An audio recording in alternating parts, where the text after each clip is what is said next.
Hello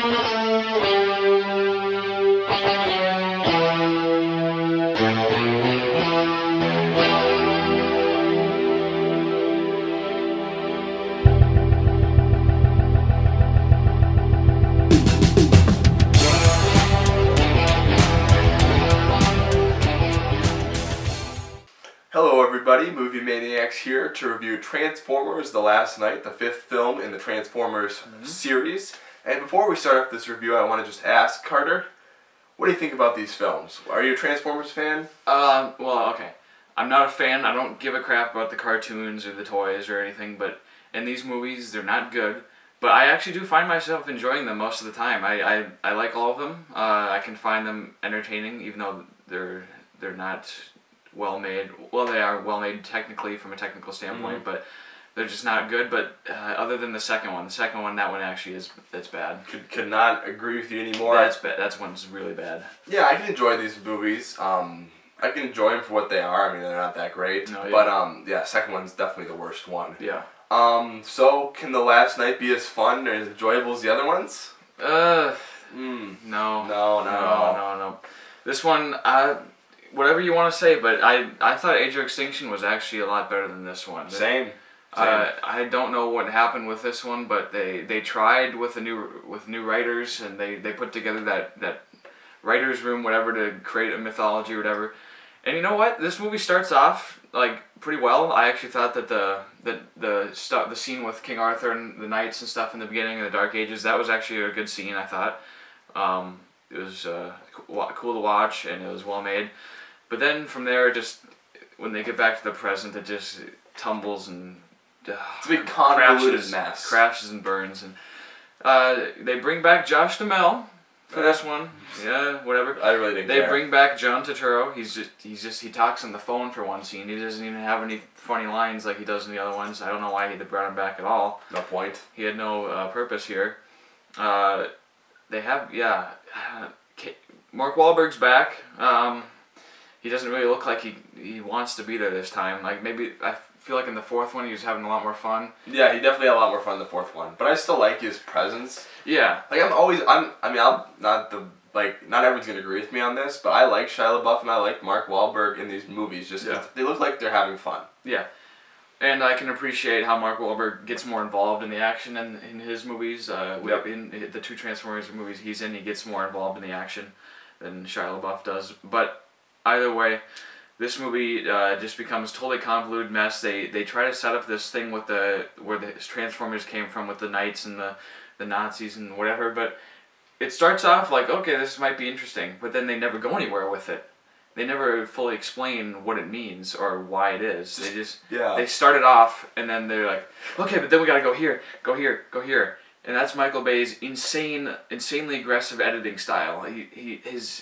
There's no time to just chill and just process what's happening. It's just, oh, we gotta go here, we gotta drive super fast down there, we gotta fight this, we gotta go here, we gotta blow this up, okay, funny, this, talk, military talk, and then let's go back to it. Like, it always moves way too quick. It's boring and tiresome by the end. I was bored out of my mind by the end. I didn't care about anything. The way they try to set up this movie, the way they try to explain it is so dull and so like messy.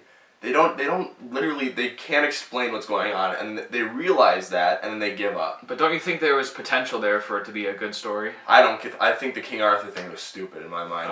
Why was that? Yeah. Well, I just think it was stupid because they never told you why. It was just there to be there. Well, I think it's just stupid going back to Nazi times and King Arthur with Transformers. I don't know. Make these movies fun. They don't need to be serious. Like, in the dark times, we brought the Transformers. Like, well, I can appreciate they're trying to give it some mythology and give it a little more depth than just banging around. Okay, I'll give you that. They at least tried to do something different here, but it came out as the same thing we've been seeing. That's true. And I've almost never seen dialogue and humor worse than it is here. It's so annoying and terribly written. I don't know who approved this at Paramount. I don't know if Michael Bay that gets my seal of approval for that. Like, what? Paramount will improve anything if they're gonna make money off this movie, and they will.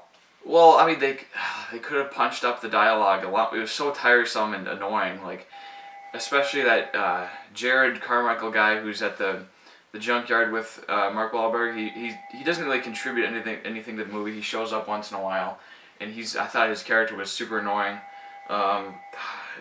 The worst character jokes were so bad. The worst character is literally that girl. The little girl. She has nothing to do with that movie. I want to stay in. I want to fight. She doesn't fight or anything. Like, she's literally in the beginning, and then she comes back for the last fight. And then there's super awkward dialogue and humor with her and those other kids at the football stadium. Mm-hmm.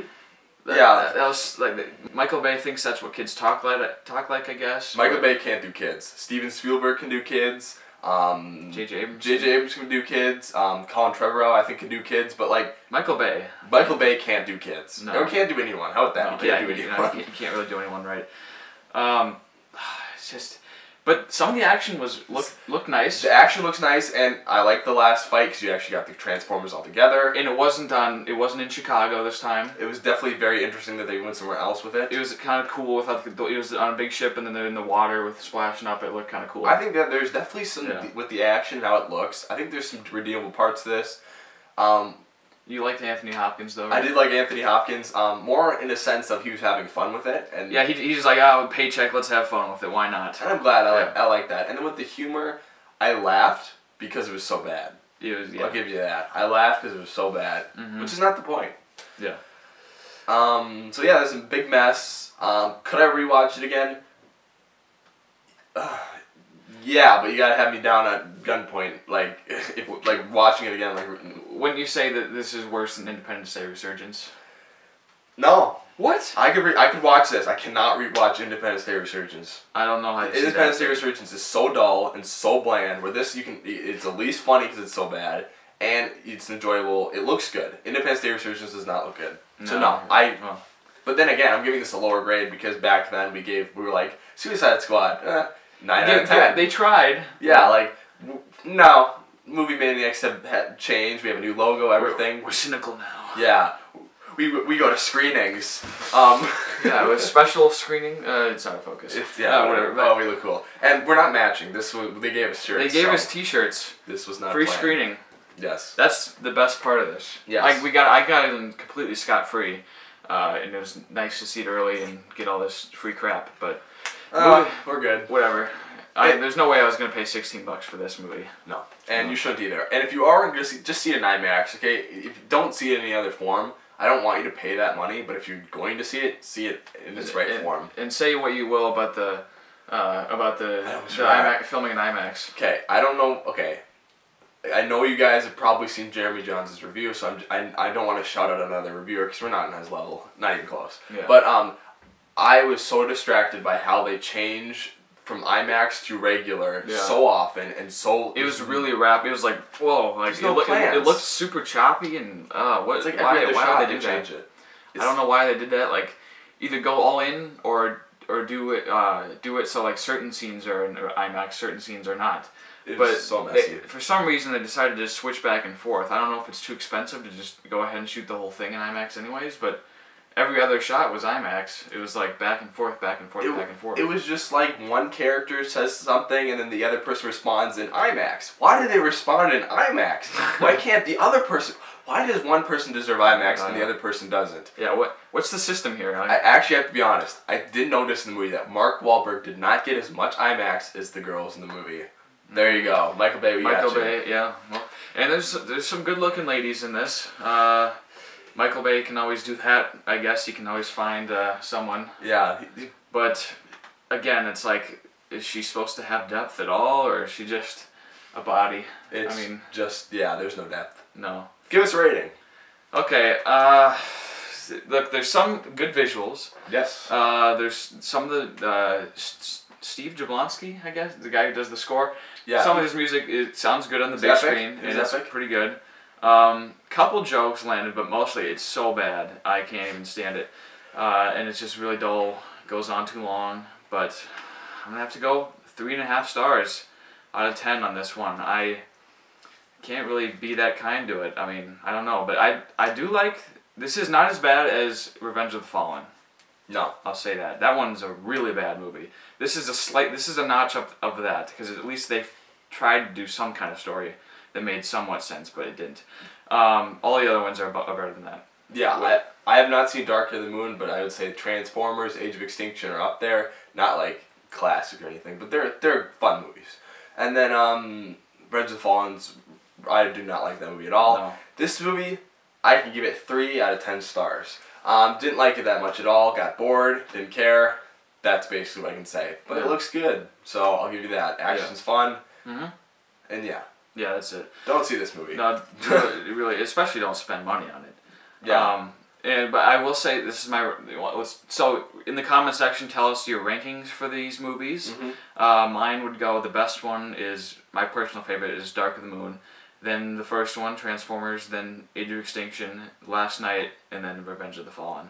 That's my ranking. And then with not knowing, have not seen Dark of the Moon, I'll just say Transformers is the best one, then Age of Extinction, then Last Night, then Revenge of the Fallen, and then probably towards the top would be Dark of the Moon. So yeah, that's our review for Last Night. Yeah, tell us what you think if you saw it. Don't see it if you don't. If you can stop yourself, hold the money in your wallet.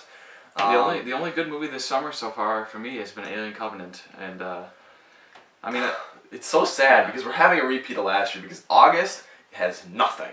It has only, what is it? Logan Lucky and Hitman's Bodyguard. We're done. And July is not looking promising for me. I got War of the Planet of the Apes, but Spider-Man Homecoming does not look good in my opinion. Dunkirk and Valerian though. Yeah, never mind. I forgot about those. We're all good. Well, Valerian could be a trainer. But we still got Dunkirk. We have 100% that's going to be good. Yeah. But I'm so excited for Valerian. Anyway, that's a different video. Different time. Thank you so much for you guys for watching. See you next time.